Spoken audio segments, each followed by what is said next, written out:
ఎందుకు చేసుకున్నా.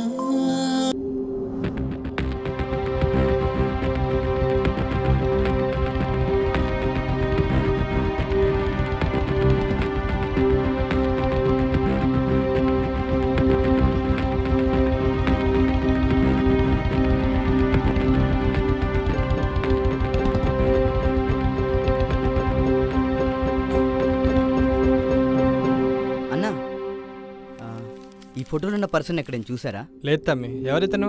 మావాడే అన్న, 3 నెలల నుంచి కనపడట్లేదు. కొంచెం ఎక్కడైనా కనిపిస్తే ఈ కింద నెంబర్కి కాల్ చేయండి. Okay brother. థ్యాంక్స్ అన్న.